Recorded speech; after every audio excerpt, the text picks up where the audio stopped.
한 곱이를 넘으니까 또 한 곱이 나온다고 박나래 씨 관련 논란이 지금 새해에도 이어지는 것 같습니다. 김묘성 기자님. 네, 그렇습니다. 박나래 씨에게 갑질을 당했다며 폭로한 그 고소까지 이어졌죠. 그 전 매니저 같은 경우에는 갑질에 이어서 이제 폭언이라든지 폭행까지 주장을 한 바 있습니다. 그렇죠. 박나래 씨에게 술을 마시지 않는다라는 이유로 폭언을 들었고 술잔에 맞았다라는 이야기였는데 그때의 사건이 벌어졌던 정황까지도 좀 더 자세히 지금 드러나고 있습니다.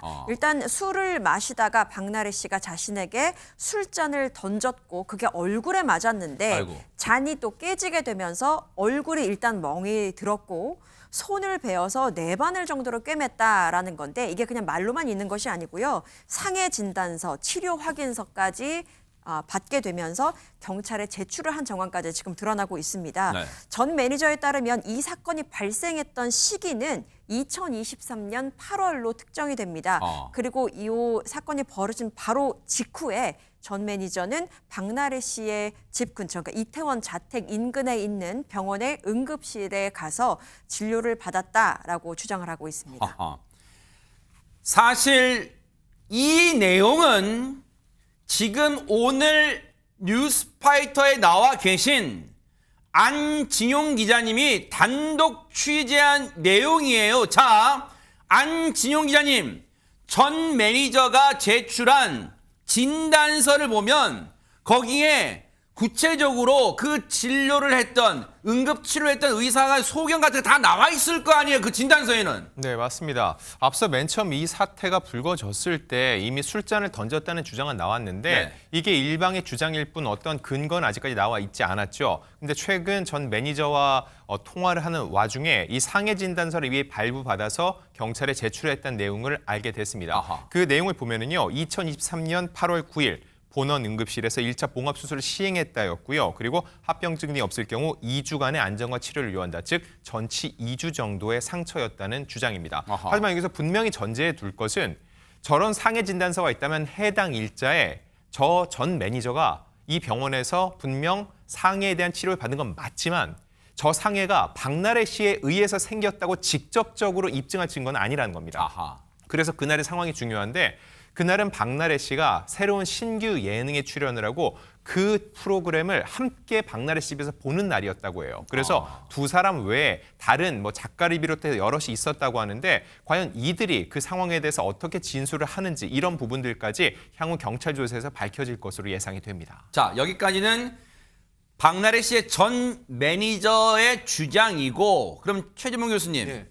박나래 씨의 입장, 여기에 대한 이 사안에 대한 이 전 매니저의 그 진단서, 이 술잔에 맞아서 4바늘 꿰맸다는 그 진단서 관련 주장에 대한 그 입장은 없어요, 해명은? 있습니다. 뭐라고 얘기하냐면 그런 상황 자체가 없었다라고 주장을 하고 있어요. 이 말은 다시 얘기하면 매니저에게 잔을 던진 적이 없다라고 주장을 하고 있고요. 다만 잔을 바닥에 던진 적이 있다. 그렇게 얘기를 했고요. 네. 그 소리를 듣고 해당 매니저와 현장에 있던 지인이 와서 치웠던 일은 있었다라고 얘기하면서 부인하고 있는 상황입니다. 네. 이 해명을 듣고 이 사안을 직접 취재하신 안진용 기자님은 혹시 어떤 생각 드셨어요? 일단 그 잔을 던지는 행위 자체가 있었다는 거는 박나래 씨의 지금 현재 일을 맡고 있는 그 매니저가 있는데 그 직전에 이 사태 초기에 일을 맡아서 매니저가 저한테 직접 해준 얘기입니다. 해당 녹취록도 확보를 하고 있는 상태고요. 네. 근데 이게 결국은 해당 매니저를 직접 향한 건 아니었다는 주장이에요. 네. 즉, 그 사람을 상해할 의도는 전혀 없었다는 주장을 반복적으로 하는 것으로 보이는데 네. 자, 중요한 거는 이런 상해를 주장하는 사안이 한 건이 아니라는 거예요. 네. 지금까지 말씀드린 건 2023년 8월의 사안이었고요. 2024년에도 또 한 차례 잔을 던지는 일이 있었다고 전 매니저 측은 주장을 하고 있습니다. 다만 2024년 사안에 대해서 따로 상해 진단서는 없다고 합니다. 그때는 따로 치료는 받지 않았다고 하고요. 네. 자, 근데 그 당시에는 그 자리에 명확하게 목격자가 있었다는 게 전 매니저의 주장이에요. 박나래 자신 그리고 2명의 지인이 더 앉아 있었기 때문에 그 2명은 현장을 목격을 했다. 그 두 사람은 알고 있다고 얘기를 했거든요. 그래서 향후 경찰 조사에서 이 두 사람은 목격자 진술을 따로 경찰을 통해 할 것으로 보이고 두 사람의 진술이 이 진위를 가리는 굉장히 중요한 열쇠가 될 것으로 보입니다. 자, 2차례가 있었다는 거예요. 2023년 지금 4바늘 꿰맨 진단서를 끊었다는 것은 2023년 일인데 8월. 그럼 보세요. 일단은 그거부터 볼게요. 장윤미 변호사님. 아까 안진용 기자님도 중요한 걸 짚어주셨지만 자, 상해 진단서는 부인할 수 없겠죠. 왜? 해당 병원 가서 떼보면 바로 나오니까. 자, 근데 그게 과연 박나래 씨의 술잔을 던진 행위와의 인과관계를 입증하는 건 어떻게 해야 됩니까? 예, 그래서 상해 진단서는 말 그대로 봉합 수술을 받았다는 그 상황을 객관적으로 입증할 뿐이어서 정말 얼굴을 향해 정면으로 던졌으면 그건 정말 특수상해예요. 굉장히 크게 처벌받거든요. 또 안면부를 그렇게 유리를 던진다는 건 더 비난 가능성이 높다고 보여지는 부분이라서 그럴지 아니면 이제 바닥이어도 사람이 가까이 있는 데 있으면 사실 고의가 있다라고 이렇게 인정될 여지도 사실은 있습니다. 이런 부분과 관련해서 상해 진단서 플러스 그렇다면 이 매니저 입장에서는 좀 다행인 게 목격자들이 있잖아요. 그럼 이 목격자들이 그 당시의 상황을 어떻게 재구성하고 수사기관에 매니저 말이 맞다라고 할지 아니면 이제 뭐 박나래 씨 이야기가 맞다라고 할지 이런 시시비비를 가리는데 가장 좀 주요한 이런 스모킹 건이 될 것 같습니다. 만약에요. 이거는 이제 전 매니저분들이 보고 있다면 불쾌할 수도 있을 질문이지만 이건 짚고 넘어가야 될 것 같아서 장윤미 변호사님께 여쭤볼게요. 상식적으로 전 매니저분들이 있지도 않은 일을 다른 이유로 얼굴 부위를 다쳤는데 내가 박나래라는 사람한테 억하심정이 있으니까 이걸 이렇게도 좀 해볼까? 라는 있지도 않은 사실을 엮기 위해서 자신의 상해 진단, 아까 말씀드렸지만 상해 진단서는 부인할 수 없는 거예요.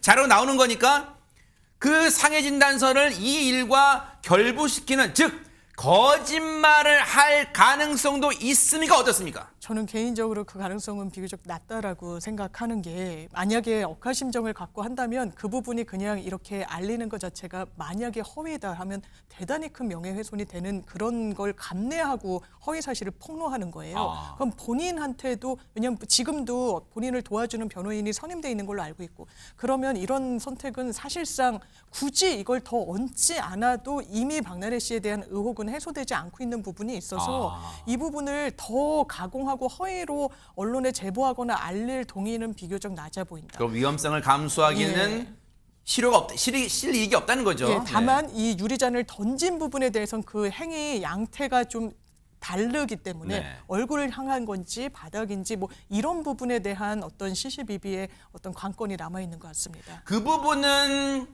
추가로요. 장윤미 변호사님.